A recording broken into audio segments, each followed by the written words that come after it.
there, it's Sarah from Kalm Pilates, which is all about slow movement for a balanced body. Now in this video we're going to focus on strong core and flat abs. Now a strong core is so important because it will allow you to be flexible and agile and strong, and also it will prevent injury. So I think having a strong core is really important, and it will keep your body young. So even if you're 60, 70 years old, if you have a strong core and you've got good flexibility, then in my opinion your body is young. And the opposite counts as well. If you're 30 and you're really struggling, then obviously your body is aging quickly. So, but we can stop that. I've put together a really nice workout that focuses on the core and on your abs, and it will really help to make your abs look flatter as well, because if your core is engaged, your transversus abdominis is more into the body, and therefore it can visually look as if you've dropped a dress size if you really start engaging that muscle and shorten it. So, which is a nice benefit, isn't it? Now, before we start, if you have never heard of perfect alignment, neutral spine and lateral breathing, then check out our video on that, because the technique is quite important to get it exactly right and to get the effect that we want it to have. And then when you're ready, join us. We're going to start with a side plank. So come down onto your side here. Now, I will teach the harder version first, and then if it's too hard, I will bring you onto your knees. It should be fine if you don't have any particular injuries. This is a good place to start, right? So I want you to have your hands flat on the mat, your wrists pushing into the mat as well. You lift from the waist, your elbow is under the shoulder, and then I want you to lift from the waist as if there was a candle there. You don't want to touch the flame. Straighten out your legs, place your ankles on top of each other, and then breathe in. When you breathe out, I want you to lift here. If this is too hard, and you can't hold it up at all, then come onto the fleshy bit of your knees, but your bum stays off the mat and your top hip bone pushes straight up, okay? You're going to bring your arm under, even if you're on your knees. So breathe in when you breathe out, take your arm under and back up. 2 more. So breathe out, pull in, and then gently get yourself onto your hips there, hands near your feet, and bring it round. Before we do the other side, we're going to do a 100 position with some leg extensions. So come and lie down onto the mat. Now the 100 position, if you've seen my videos, I often come back to it because it is one of the most efficient and effective exercises there are. Press those shoulders into the mat. And I want you to focus on that arch in your spine. Now, if you've got a neutral spine, I want you to keep it all the way through. If you're not sure if you have it, you can watch the video again about how to get it. You want to imprint the spine and actually sort of start tilting it until you feel that the water would be still, and that's kind of a good indication. So no changes in the spine. Breathe in when you breathe out, take your right knee up. Lock down those abdominals and get the second knee in position. Join them together. Knees are an arm length away from you. They have to be over the hip bones or further away. They cannot be closer to the body, because all you're going to do is close the gap between the spine and the mat.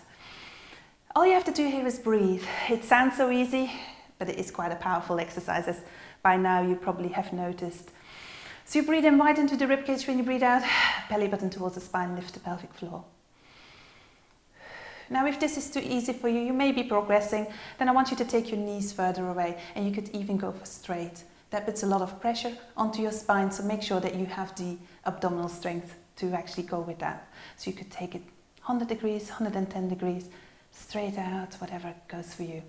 Now, if you have it bent, stay there. We're going to do one leg extension. So breathe in when you breathe out, extend one leg and bring it back in. Make sure that when you bring your knee back, it doesn't go beyond your hip bone. Now your breathing is in when your knee joins, breathe out, pull in whilst you're extending your leg. That's it.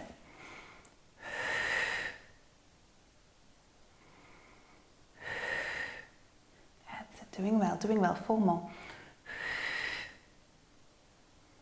If you feel any sharp pains in your lower spine, it means that you're not ready yet to do this, which just means it's just muscle. I'm not saying it's your fault, it's just the muscle isn't strong enough yet, so then you just keep it static.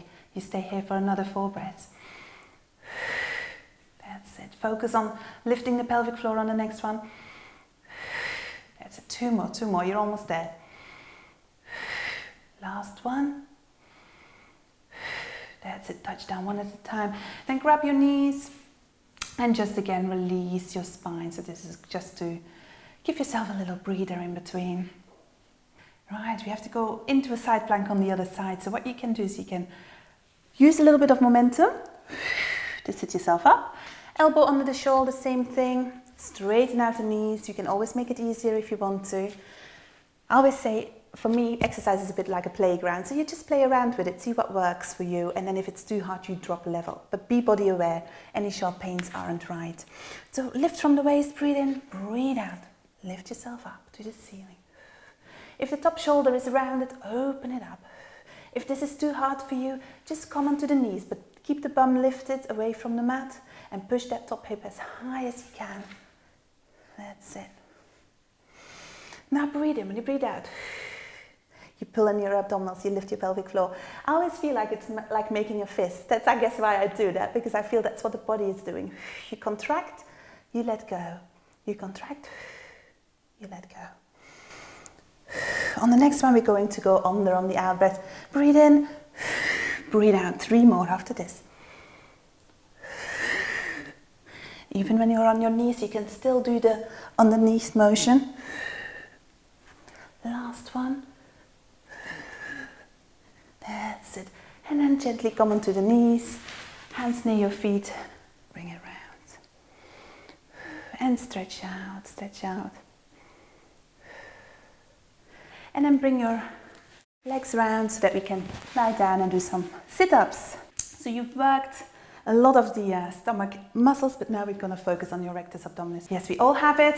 It may be slightly hidden, but we can all access it. So doing a sit-up is a great way to do this.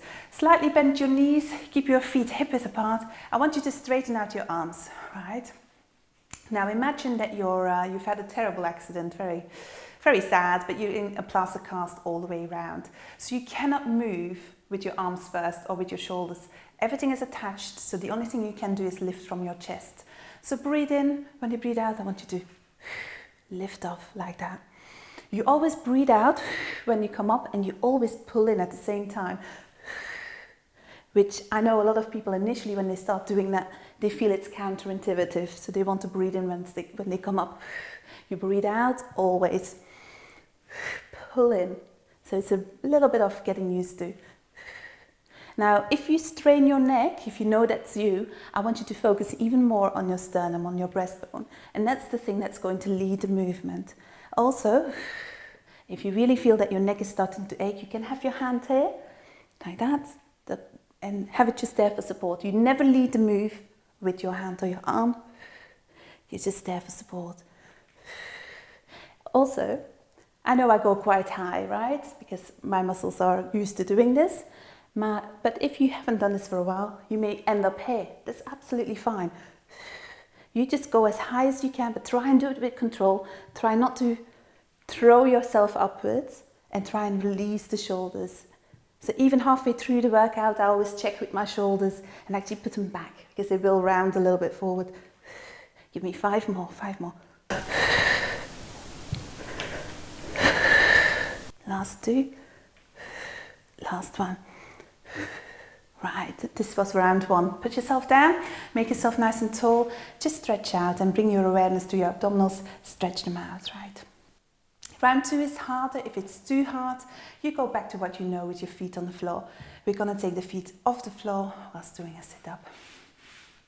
Again, so making sure you don't make any amendments to your spine. I want you to be aware of the spine as it is at the moment. Breathe in. When you breathe out, take your right knee up. Breathe out, pull in those abdominals, get the spine exactly the same whilst moving the second knee up, right? Knees stay over the hips, don't bring them in. You've got a gap between the spine and the mat. Same thing. It's getting harder because you've got less support.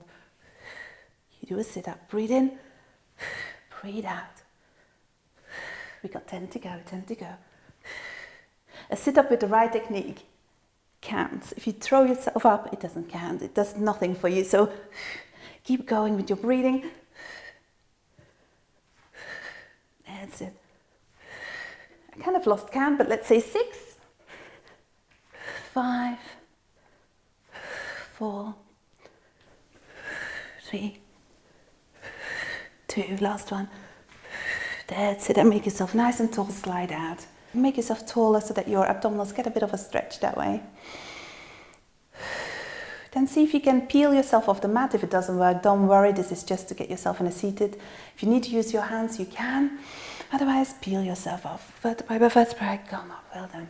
So if you do this regularly, you'll find that your core gets stronger, your abs go more into the body, and you will look slimmer as well. And if you like what you see, check out our video channel and as well as our social media channels. And I hope to see you soon. See you later. Bye.